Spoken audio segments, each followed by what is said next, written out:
Hey Falcons fans, this is a tough pill to swallow, but it's one that I'll have to swallow. Sunday night's game against the Washington Commanders was one of those matchups that had all the drama, intensity, and heartbreak a football fan could ever imagine. And now, the Atlanta Falcons' entire season could be riding on one critical decision, or rather, one that wasn't made. But first, hit that like button and subscribe to get all the details. Head coach Raheem Morris elected not to call a timeout in the final minute of regulation, and that decision could define this season. Let's set the stage. The Falcons had just driven down the field and tied the game with a game-winning touchdown pass from rookie quarterback Michael Penix Jr. to Kyle Pitts. The defense then came out swinging, forcing a 3-and-out to give Atlanta a chance at a game-winning drive with 40 seconds left on the clock. Momentum was on our side, and the fans were ready for Penix to deliver his first iconic NFL moment. On the very first play of the drive, Penix hit Darnell Mooney with a 25-yard strike down the right sideline. It was a huge play that immediately put the Falcons within striking distance. But here's where things started to unravel. Mooney was tackled in bounds,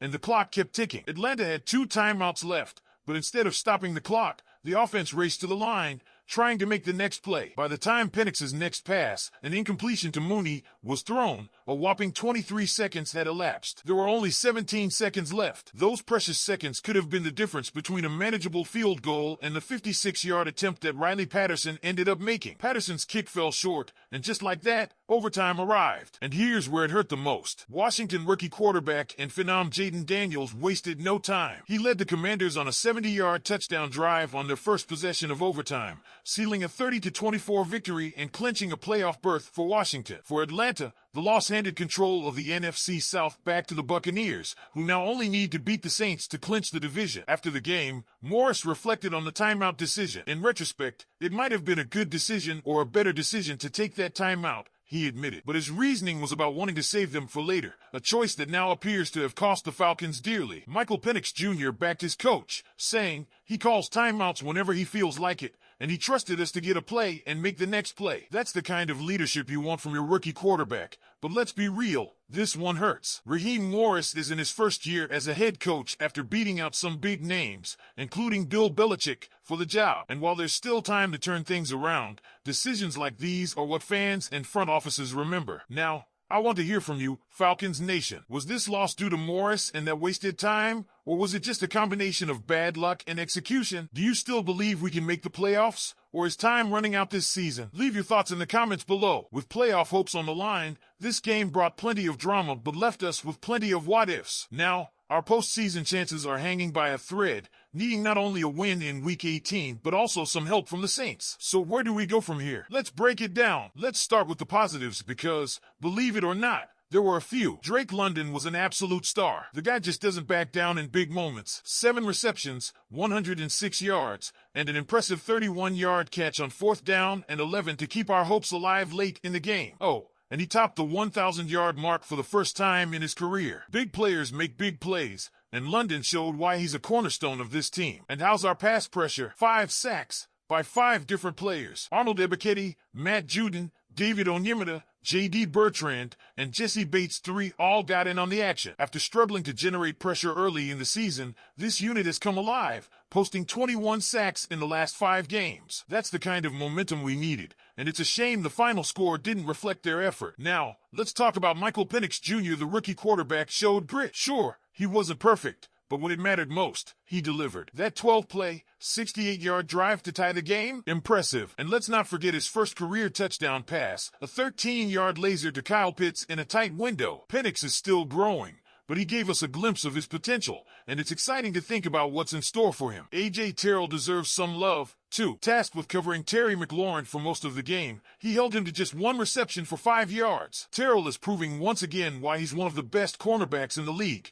and performances like this solidify his elite status. But now, we have to address the tough part. Head coach Raheem Morris is under fire for his clock management, or lack thereof. With 2 timeouts and 34 seconds remaining after a big play by Darnell Mooney, Morris opted not to stop the clock. By the time we ran the next play, 17 seconds had gone. That decision became important when Riley Patterson's 56-yard field goal attempt fell just short. And let's be honest, a few more seconds could have made all the difference. Morris admitted after the game that he probably could have called a timeout, but in a game with playoff implications, those moments are magnified. Our playoff hopes are now out of our hands. A win against the Panthers next week is essential, but we also need the Saints to pull off a comeback against the Buccaneers. It's a tough spot to be in, especially for a team that controlled its destiny just a week ago. This season was supposed to mark a new chapter for the Falcons, but now we're left wondering what could have been. D. Alford also had a rough night, highlighted by giving up the game-winning touchdown in overtime. It's been an up-and-down season for him,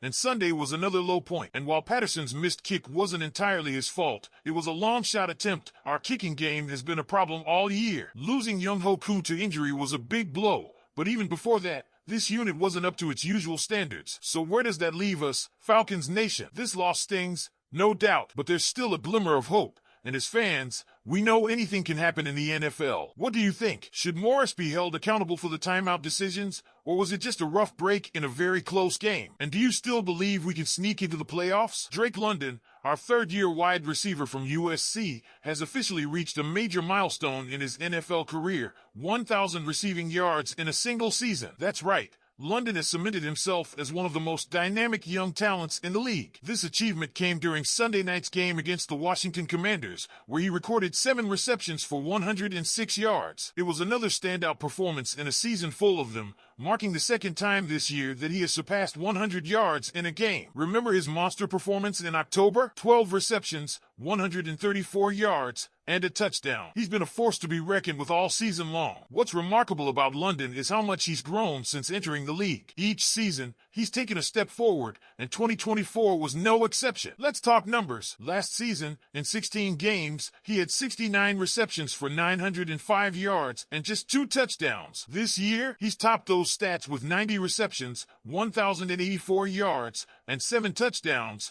and there's still one more game to play. With the season finale against the Carolina Panthers looming, London has a golden opportunity to add to those numbers and end the year on an even higher note. A big part of London's success has been his ability to adapt and thrive, even with some turmoil at the quarterback position. When the Falcons signed Kirk Cousins to a big-time free agent deal, it seemed like stability was on the horizon. But as the season unfolded, rookie Michael Penix Jr. took over. Despite the change, London hasn't missed a beat. His production has remained consistent, proving that he can be a reliable target no matter who's throwing the ball. That kind of versatility is invaluable and speaks volumes about his talent and work ethic. Now, let's reflect on London's journey. This isn't the first time he's reached the 1,000-yard mark. He did so during his junior year at USC, racking up an impressive 1,084 yards in just 8 games before an injury cut his season short. Those numbers made him a top prospect and ultimately the 8th overall pick in the 2022 NFL Draft. Fast forward to today, and London's college success has translated beautifully to the professional level. Of course, as exciting as London's individual accomplishments are, the loss to the Commanders was a tough pill to swallow. It's a setback that significantly impacts our playoff hopes, pushing the Tampa Bay Buccaneers to the top of the NFC South. But even in the face of adversity, it's clear that London is a cornerstone for this team's future. His growth and consistency give us plenty of reason to be optimistic going forward. So, Falcons fans, what do you think? Is Drake London the NFL's next big thing? How do you guys feel about his season so far, and what are your expectations for him in the finals against the Panthers? Let me know in the comments below. And don't forget, if you haven't already, hit the like button and subscribe to the channel. Go Falcons!